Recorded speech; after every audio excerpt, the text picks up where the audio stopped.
Hello दोस्तों, आप सभी का स्वागत करता हूं अपने यूट्यूब चैनल में। आज हम देखेंगे क्लास 7th हिस्ट्री का जो हमारा 4th चैप्टर चल रहा था। उसके बाद हमारा जो 5th चैप्टर है सल्तनत कालीन जनजीवन। तो सल्तनत काल के बारे में हमने बहुत कुछ पढ़ा था कि गुलाम वंश थे, कुतुबुद्दीन ऐबक था, अलाउद्दीन खिलजी था। इस सब के बारे में हमने पिछले क्लास में पढ़ा भी था। तो अब हम देखें सल्तनत कालीन जनजीवन, मतलब उनका जनजीवन कैसे था, कैसे रहते थे, क्या खाते थे, क्या पीते थे, कैसे रहते थे, ये सब के बारे में। कौन सी बोलचाली थी, फारसी भाषा यो प्रयोग करते थे कि अरबी भाषा, इस सब के बारे में। फिर आगे देखते हैं हम वीडियोस। पिछले अध्याय में हमने दिल्ली के तुर्क सुल्तान का शासन स्थापित किया। इस नए शासन के का हमारे देश के लोगों के जीवन और संस्कृति पर क्या क्या असर पड़ा, आइए हम इसके बारे में पढ़ेंगे। सबसे पहले देखते हैं सल्तनत के बनाने में एक मुख्य परिणाम यह हुआ कि ईरान, इराक, तुर्किस्तान, समरकंद और बुखारा जैसे इलाकों में बहुत सारे लोग भारत आकर बसे। मतलब ये जो देश है ईरान, इराक, तुर्किस्तान, समरकंद, बुखारा, यहाँ से आके लोग कहाँ बसने लगे, भारत आके बसने लगे। वे न केवल भारत में आकर अब बसे अपितु उन्होंने अपना देश माना। इसमें से प्रमुख कौन था? अमीर खुसरो। अमीर खुसरो क्या था दोस्तों? एक लेखक भी था। इसने 7 और 8 सुल्तानों के राज्य में रहा, उसके बारे में लिखा। जिसने अपने आप को हिंदुस्तानी तुर्क कहा।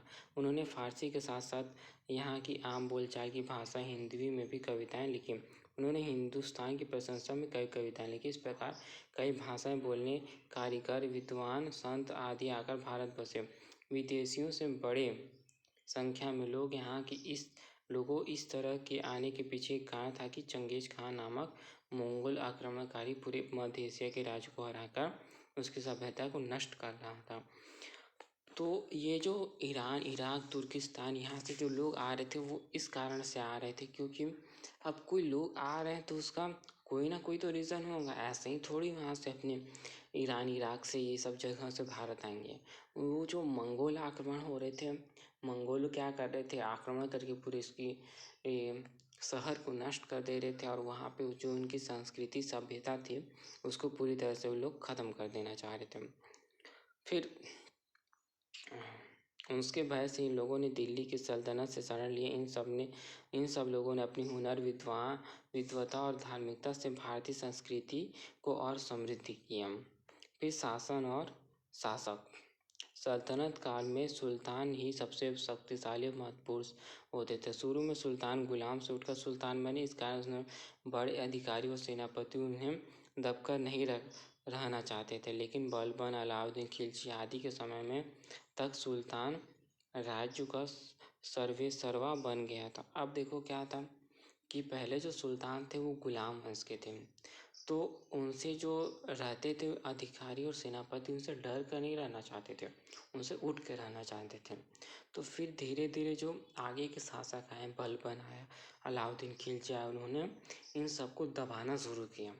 क्योंकि अगर ये सब नहीं दबेंगे तो वो जो उनका राज्य वो नहीं चल पाएगा अच्छे से। इसीलिए वो ये सब चीज़ उनको करना ज़रूरी था।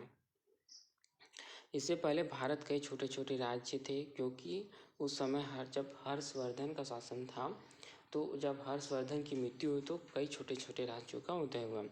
अब उनकी जगह एक बड़ी सल्तनत बन गई, लेकिन पुराने छोटे राज्य समाप्त नहीं हुए। वे सुल्तान के अधीन जमींदार बनकर रहने लगे। पहले राजा के अधिकारी उनके रिश्तेदार होते थे और उनका पद प्राय वंशानुगत होता था। मतलब उनके वंश वाले सब बनते जाते थे अधिकारी। लेकिन अब सुल्तान का अधिकार कोई भी हो सकता था। कोई भी पद पिता से पुत्र को नहीं मिलता था। राज के अधिकारियों को लगातार तबादला भी होता रहता था। फिर गांव के लोगों का जीवन। पहले गांव के लोगों का मुख्य व्यवसाय क्या था? खेती था। आज भी खेती भी है गांव के लोगों का मुख्य व्यवसाय। लेकिन सल्तनत की लगान व्यवस्था का असर लोगों पर पड़ने लगा। पहले गांव किसी न किसी के सामंत के राजस्व। पहले क्या था दोस्तों, जो गांव था किसी न कि उस पर कोई ना कोई टैक्स वसूलता ही था। फिर क्या हो गया, वह मनमाने तरीके से तरह तरह की छोटे छोटे कर वसूल करते थे, लेकिन अब सुल्तानों ने इन व्यवस्था को समाप्त कर दिया।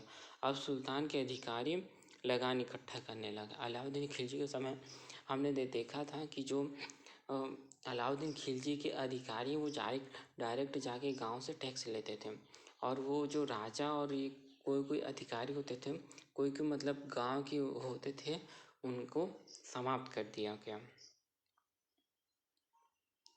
फिर आगे देखते हैं दोस्तों, कई छोटे करों की जगह एक बड़ा लगान तय किया। यह खेत के उपज का आधा होता था। यह लगान एक गांव के मुखिया इकट्ठा करके सुल्तान के अधिकारी देते थे। अक्सर सुल्तान किसान को लगान नगद देने पर मजबूर करते थे। इस कारण किसानों को अपना अनाज शहरों में ले जाकर बेचना पड़ा, जिससे किसानों का शहरों में आना जाना बढ़ गया। फिर शहरों में बदलाव, सुल्तान उसके अधिकारी शहरों में ही बसे और किसानों से इकट्ठा किए लगानों को शहर के विकास में खर्च की। इसमें शहरों का क्या हो गया, आप देखो दोस्तों, जो सुल्तान है उसके अधिकारी वो कहाँ रहने लग गए, शहर में रहने लगे। तो जब वो शहर में रहेंगे तो उसका विकास जो है बढ़ते ही जाएगा। भाई उनको ये चाहिए, खाने पीने का सामान चाहिए, और कुछ चाहिए और कुछ चाहिए, तो इससे जो लोग हैं वहाँ पे आने लग गए, तो एक विशाल बाजार का निर्माण होने लग गया। इससे शहरों का तेजी से विकास हुआ।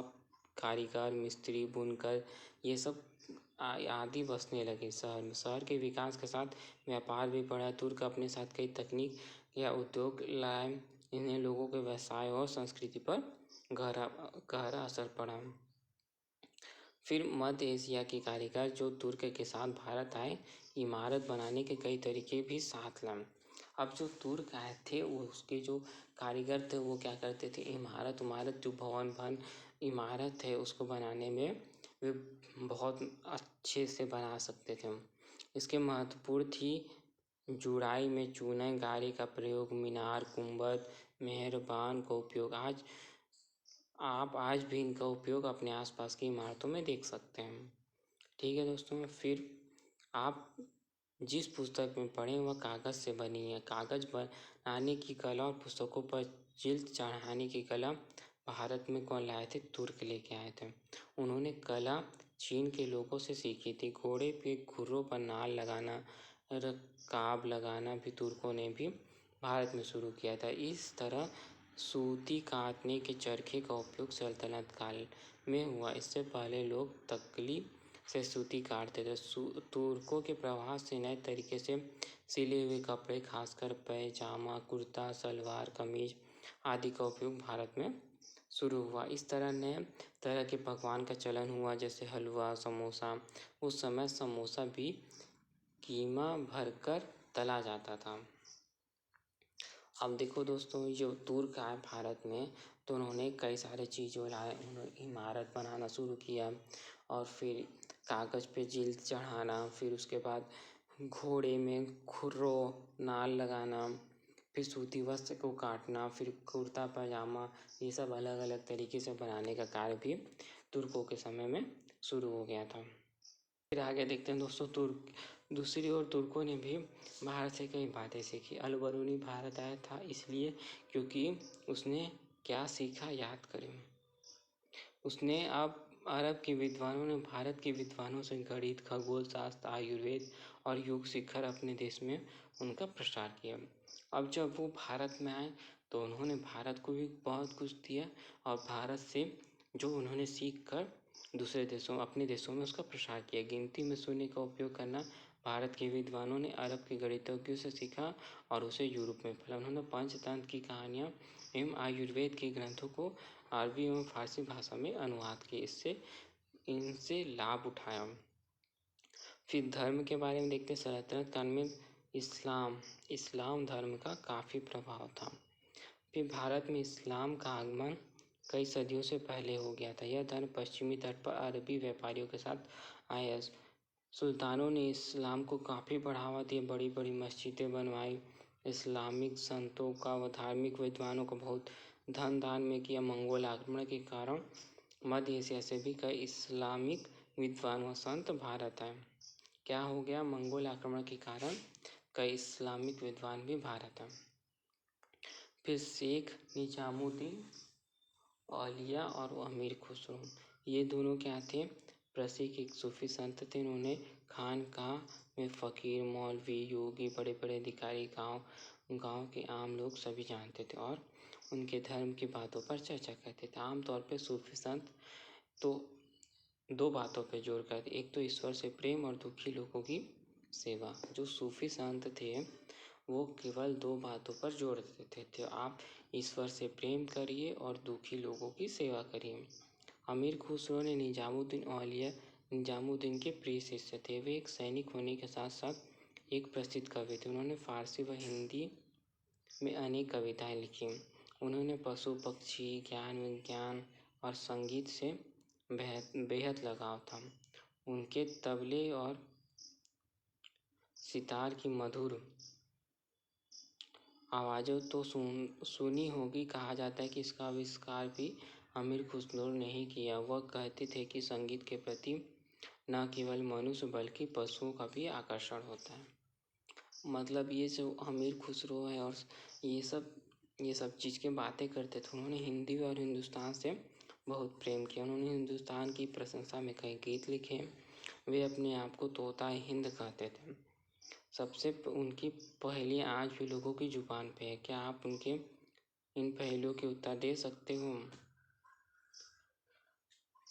ये दो पहेली दी हुई है दोस्तों।